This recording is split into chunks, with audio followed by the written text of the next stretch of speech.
ஓம் சாந்தி. 25/2/2026. இனிமையான குழந்தைகளே, நீங்கள் பிராமணரிலிருந்து தேவதையாகிறீர்கள். நீங்கள்தான் பாரதத்தை சொர்க்கமாக ஆக்குகிறீர்கள். அதனால் உங்களுக்கு தங்களின் பிராமண குலத்தின் பெருமிதம் இருக்க வேண்டும். கேள்வி: உண்மையான பிராமணர்களின் முக்கிய அடையாளங்கள் என்னவாக இருக்கும்? பதில்: உண்மையான பிராமணர்களுக்கு இந்த பழைய உலகத்திலிருந்து நங்கூரம் எடுக்கப்பட்டிருக்கும். அவர்கள் இந்த உலகத்தின் கரையை விட்டுவிட்டதாகவே இருக்கும். கையினால் காரியம் செய்து கொண்டே புத்தி எப்பொழுதும் தந்தையின் நினைவில் இருக்கும். அதாவது கர்ம யோகியாக இருப்பவர்களே உண்மையான பிராமணர்கள். பிராமணர் என்றால் தாமரை மலருக்கு சமமானவர்கள். பிராமணர் என்றால் எப்பொழுதும் ஆத்ம அபிமானியாக இருப்பதற்கான முயற்சி செய்பவர்கள். பிராமணர் என்றால் காமம் என்ற மிக பெரிய எதிரியின் மீது வெற்றி பெறுபவர்கள். ஓம் சாந்தி. ஆன்மீக தந்தை ஆன்மீக குழந்தைகளுக்கு புரிய வைக்கிறார். எந்த குழந்தைகள்? இந்த பிராமண குழந்தைகள்.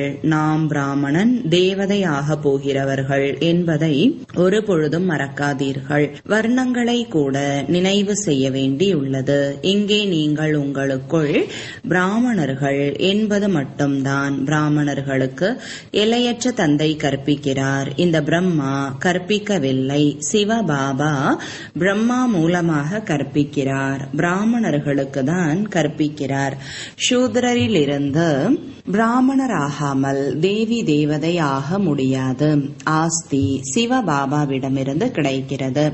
அந்த சிவபாபாவோ அனைவரின் தந்தை. இந்த Brahma great great grandfather என சொல்லப்படுகிறார். லௌகீக தந்தையோ அனைவருக்கும் இருக்கிறார். பரலௌகீக தந்தையை பக்தி மார்க்கத்தில் நினைவு செய்கின்றனர். இப்பொழுது குழந்தைகள், நீங்கள் புரிந்து கொண்டீர்கள். இவர் அலௌகீக தந்தை.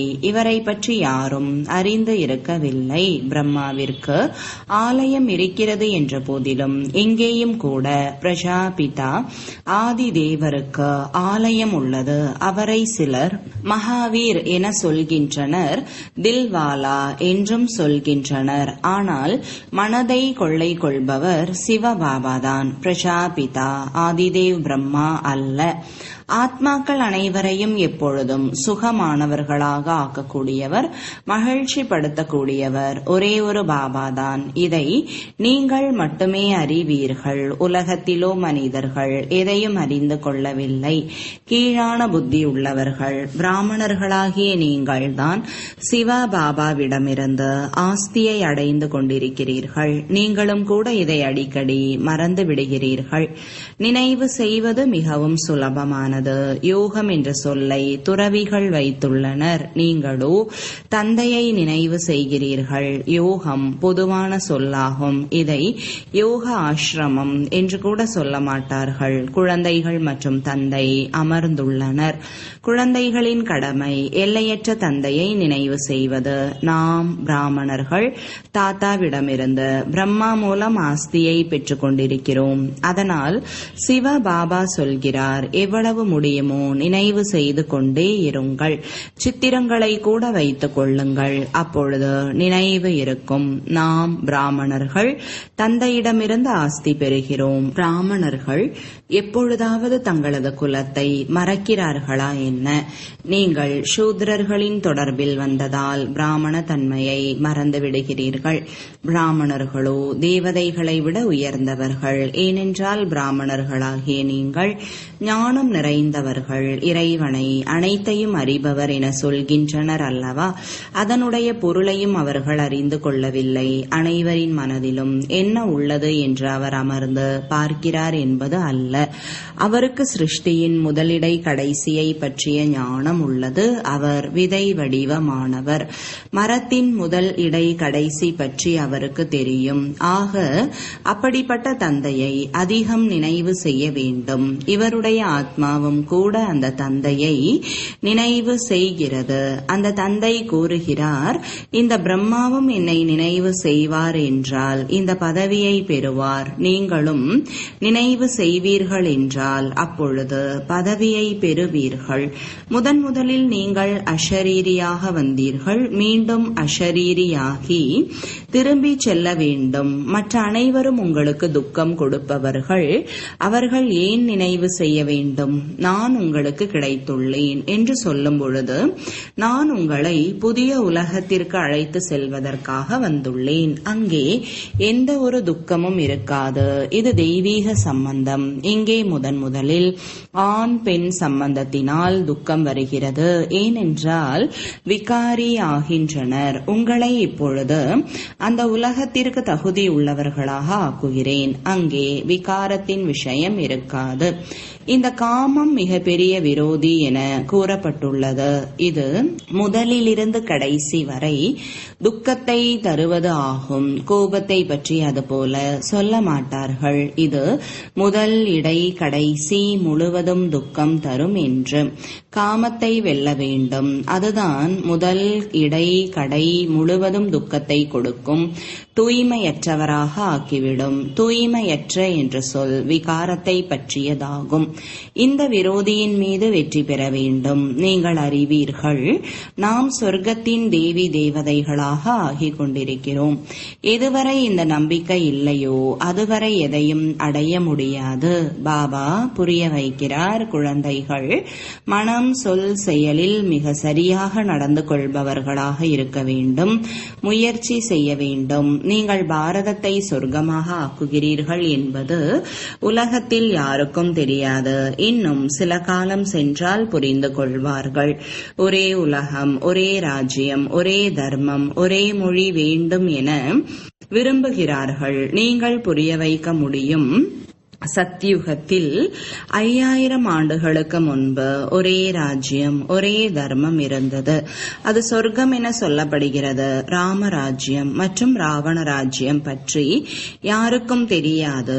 100% கீழான புத்தியிலிருந்து இப்பொழுது நீங்கள் வரிசைப்படியான முயற்சியின் அடிப்படையில் தூய புத்தி உள்ளவர்களாக ஆகிறீர்கள். பாபா அமர்ந்து உங்களுக்கு கற்றுத்தருகிறார். பாபாவின் வழிமுறைப்படி மட்டும் நடந்து செல்லுங்கள். பாபா கூறுகிறார், பழைய உலகத்தில் இருந்து கொண்டு தாமரை மலருக்கு சமமாக தூய்மையாக இருங்கள். என்னை நினைவு செய்து கொண்டே இருங்கள். பாபா ஆத்மாக்களுக்கு புரிய வைக்கிறார், நான் இந்த உடல் உறுப்புகள் மூலமாக ஆத்மாக்களுக்கு தான் கற்பிக்க வந்துள்ளேன். ஆத்மாக்களாகிய நீங்களும் உடல் உறுப்புகள் மூலமாக கேட்கிறீர்கள். குழந்தைகள் ஆத்ம உணர்வுடையவராக ஆக வேண்டும். இதுவோ பழைய அசுத்தமான ஷரீரம். பிராமணர்கள் நீங்கள் பூஜைக்கு தகுதியானவர்கள் அல்ல. நீங்கள் புகழ் பாடப்படுவதற்கு தகுதியானவர்கள். தேவதைகள் பூஜைக்கு தகுதியானவர்கள். நீங்கள் ஸ்ரீமத் படி உலகத்தை தூய்மையான சொர்க்கமாக ஆக்குகிறீர்கள். அதனால் உங்களுக்கு புகழ் பாடப்பட்டுள்ளது. உங்களுக்கு பூஜை நடைபெற முடியாது. பாடல் பிராமணர்களாகிய உங்களுக்கு மட்டும்தான், தேவதைகளுக்கு அல்ல. பாபா உங்களை தான் சூத்ரரில் இருந்து பிராமணர்களாக ஆக்குகிறார். ஜெகதம்பா பிரம்மா முதலானவர்களுக்கு ஆலயத்தை கட்டுகிறார்கள். ஆனால் அவர்களுக்கு தெரியாது இவர்கள் யார் என்று. ஜெகத் பிதாவோ பிரம்மாதான் அல்லவா? அவரை தேவதை என சொல்ல மாட்டார்கள். தேவதைகளுக்கு ஆத்மா சரீரம் இரண்டும் தூய்மையானவை. இப்பொழுது உங்களுடைய ஆத்மா தூய்மையாகிக் கொண்டே செல்கிறது. தூய்மையான சரீரம் இப்பொழுது கிடையாது. இப்பொழுது நீங்கள் ஈஸ்வரனின் வழிப்படி பாரதத்தை சொர்க்கமாக ஆக்கிக் கொண்டிருக்கிறீர்கள். நீங்களும் சொர்க்கத்திற்கு தகுதியானவர்களாக ஆகிக் கொண்டிருக்கிறீர்கள். சதோ பிரதானமாக ஆக வேண்டும். பிராமணர்களாகிய உங்களுக்கு தான் பாபா அமர்ந்து படிப்பு சொல்லித் தருகிறார். பிராமணர்களின் மரம் விருத்தி அடைந்து கொண்டே இருக்கும். பிராமணர்களில் யார் உறுதியாக ஆகிவிடுகிறார்களோ அவர்களுக்கு பிறகு அவர்கள் பிறகு போய் தேவதையாக ஆவார்கள். இது புதிய மரமாகும். மாயையின் புயல்கள் வருகின்றன. சத்தியுகத்தில் எந்த ஒரு புயலும் வருவது இல்லை. இங்கே மாயை பாபாவின் நினைவில் இருக்க விடுவது இல்லை. பாபாவின் நினைவிலேயே இருக்க வேண்டும் என்று நாம் விரும்புகிறோம். தமோவில் இருந்து சதோ பிரதானமாக ஆக வேண்டும். அனைத்துமே நினைவின் ஆதாரத்தில்தான் உள்ளது. பாரதத்தின் பழமையான யோகம் புகழ் பெற்றதாகும். புராதன யோகத்தை யாராவது வந்து கற்று தர வேண்டும் என்று வெளிநாட்டினர் கூட விரும்புகிறார்கள். இப்பொழுது யோகம் கூட 2 வகை உள்ளது. ஒன்று ஹட்ட யோகம், மற்றொன்று ராஜயோகம். பாரதத்தின் இந்த புராதன ராஜயோகத்தை பாபாதான் கற்றுத்தருகிறார். கீதையில் எனது பெயருக்கு பதில் கிருஷ்ணரின் பெயரை போட்டுவிட்டார்கள். அவ்வளவுதான். எவ்வளவு வித்தியாசமாகிவிட்டது. சிவ ஜெயந்தி நடைபெறுகிறது என்றால் உங்கள் வைகுண்டத்திற்கும் ஜெயந்தி நடைபெறுகிறது. அதில் ஸ்ரீ கிருஷ்ணரின் ராஜ்யம் நடைபெற்றது. நீங்கள் அறிவீர்கள். சிவபாபாவின் ஜெயந்தி உள்ளது என்றால் கீதைக்கும் ஜெயந்தி உள்ளது. வைகுண்டத்திற்கும் ஜெயந்தி நடைபெறுகிறது. அங்கு நீங்கள் தூய்மையாகி சென்று விடுவீர்கள். கல்பத்திற்கு முன்பு போலவே சொர்க்கத்தை உருவாக்குகிறார். இப்பொழுது பாபா கூறுகிறார், என்னை நினைவு செய்யுங்கள். நினைவு செய்யாமல் இருப்பதால் மாயை தீய காரியங்களை செய்ய வைத்து விடுகிறது. நினைவு செய்யவில்லை, அதனால் அடி விழுந்து விட்டது. நினைவில் இருந்தால் அடி விழாது. இந்த குத்துச்சண்டை நடைபெறுகிறது. நீங்கள் அறிவீர்கள், நம்முடைய விரோதி எந்த ஒரு மனிதரும் கிடையாது. ராவணன் தான் நம்முடைய விரோதி. பாபா கூறுகிறார், இந்த சமயத்தின் திருமணங்கள் வீணானவை. ஒருவர் பிறருக்கு அழிவை ஏற்படுத்துகிறார்கள். தூய்மை இழக்க வைத்து விடுகிறார்கள். இப்பொழுது பரலௌகீக தந்தை அவசர சட்டம் பிறப்பித்துள்ளார். குழந்தைகளே, இந்த காமம் மிகப்பெரிய விரோதியாகும். இதன் மீது வெற்றி கொள்ளுங்கள் மற்றும் தூய்மையின் உறுதிமொழியை எடுத்துக் கொள்ளுங்கள். யாரும் தூய்மையை இழக்க கூடாது. பல ஜென்மமாக நீங்கள் இந்த விகாரத்தினால் தூய்மையற்றவராகி இருக்கிறீர்கள். அதனால் காமம் எனும் மிகப்பெரிய எதிரி என சொல்லப்படுகிறது. சாதுக்கள், துறவிகள் அனைவரும் பதீத பாவனா வாருங்கள் என்று அழைக்கிறார்கள். சத்தியுகத்தில் யாரும் தூய்மையற்றவர்களாக இருப்பது இல்லை. பாபா ஞானத்தினால் அனைவருக்கும் சத்கதி அளிக்கிறார். இப்பொழுது அனைவரும் கீழான நிலையில் உள்ளனர். ஞானத்தை கொடுக்கக்கூடியவர் ஒருவர் கூட இங்கு இல்லை. ஞானத்தை கொடுக்கக்கூடியவர் ஒரே ஒரு ஞானக்கடல் மட்டுமே. ஞானத்தினால் பகலாகிறது. பகல் ராமருடையது, இரவு ராவணனுடையது. இந்த சொற்களின் யதார்த்தமான பொருளை கூட குழந்தைகள் நீங்கள் புரிந்து கொண்டிருக்கிறீர்கள். முயற்சியில் மட்டும் பலவீனமாக இருக்கிறீர்கள். பாபாவோ மிக நல்ல முறையில் புரிய வைக்கிறார். நீங்கள் 84 பிறவிகளை முடித்து விட்டிருக்கிறீர்கள். இப்பொழுது தூய்மையாகி திரும்பிச் செல்ல வேண்டும்.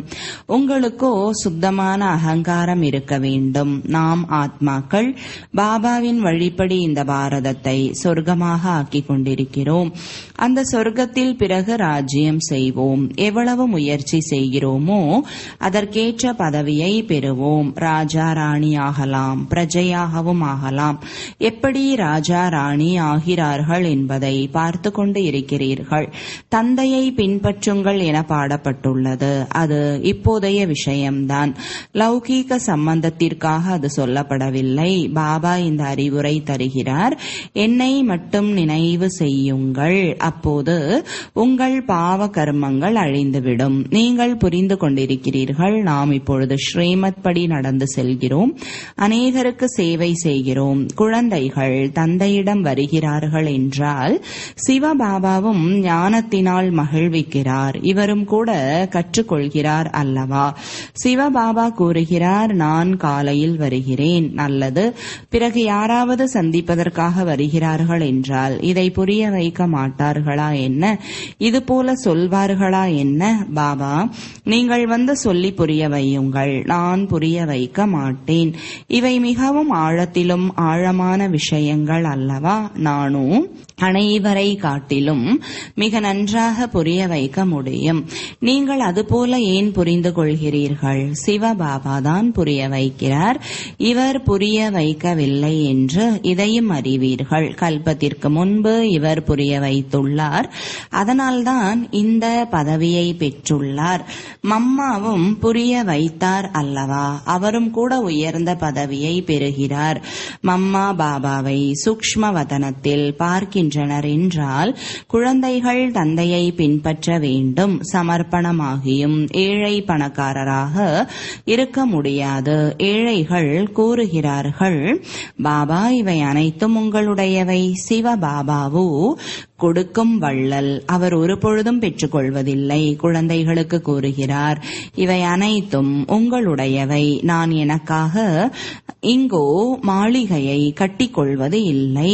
உங்களை சொர்க்கத்தின் எஜமானர்களாக ஆக்குகிறேன். இப்பொழுது இந்த ஞான ரத்தினங்களால் பையை நிரப்பிக் கொள்ள வேண்டும். ஆலயங்களில் சென்று வேண்டுகிறார்கள், எனது பையை நிரப்புங்கள். ஆனால் எந்த விதமாக, எந்த பொருளால் பையை நிரப்ப வேண்டும்? பையை நிரப்புகிறவர் லக்ஷ்மி.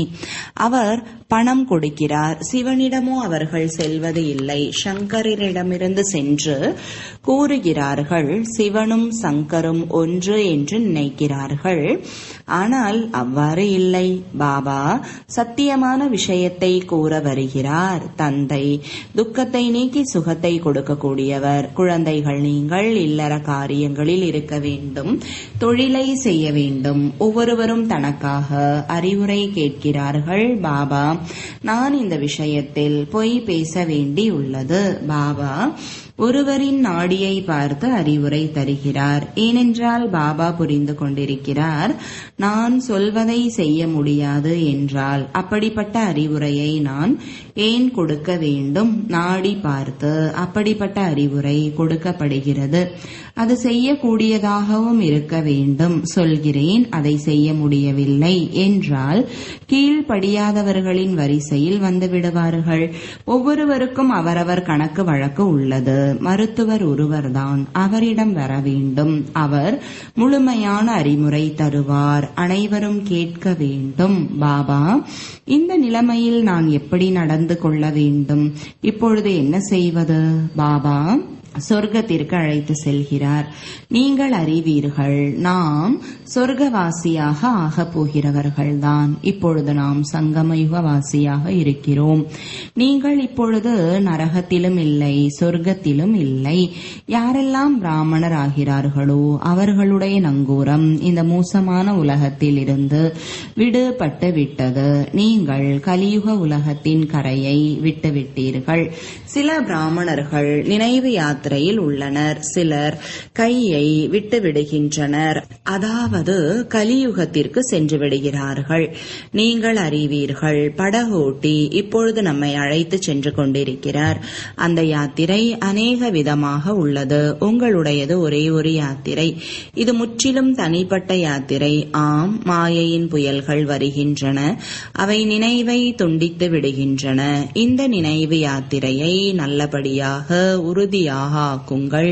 முயற்சி செய்யுங்கள். நீங்கள் கர்ம யோகிகள். எவ்வளவு முடியுமோ கைகள் வேலை செய்து கொண்டிருந்தாலும் மனதில் பாபாவின் நினைவு இருந்து கொண்டே இருக்கட்டும். அரை கல்பமாக நாயகிகளாகிய நீங்கள் நாயகனை நினைவு செய்தே வந்திருக்கிறீர்கள். பாபா, இங்கே அதிக துக்கம் உள்ளது. இப்பொழுது எங்களை சுகதாமத்தின் எஜமானர்களாக ஆக்குங்கள்.